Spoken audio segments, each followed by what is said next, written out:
এবং তার সাথে এটাও বলতে চাই,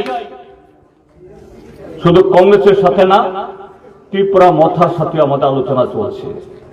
আপনার পত্রপত্রিকায় দেখেছেন ত্রিপুরা মথাও তারা 40টার মতো আসনে তারা প্রার্থী দিয়েছেন।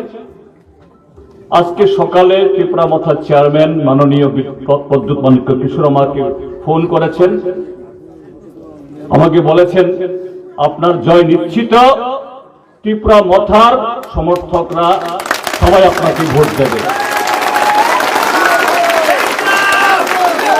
বলছেন আমাকে সবাই ফোন করছেন, সাবরুমে প্রার্থী দেননি কেন? প্রদ্যুৎ মানিক্য কিশোর বলেছেন জিতেন্দ্র চৌধুরীর মতো প্রার্থীর বিরুদ্ধে আমি প্রার্থী দিতে পারি না। আমি তখন তাকে বলেছি আজকে সকালবেলা,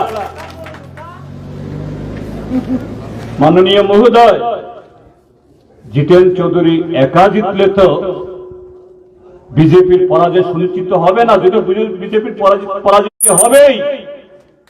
আমরা চাই আরো বেশি আসনে ত্রিপুরা মথার সাথেও আমাদের বোঝাপড়া হোক। তিনি বলছেন তাহলে আমাকে একটু সময় দিন, আমি আপনার সন্ধ্যার মধ্যে আপনাকে আমরা কোন কোন কেন্দ্রে আমাদের শক্তিশালী প্রার্থী আছে সেখানে আপনাদের সাহায্য চাইব।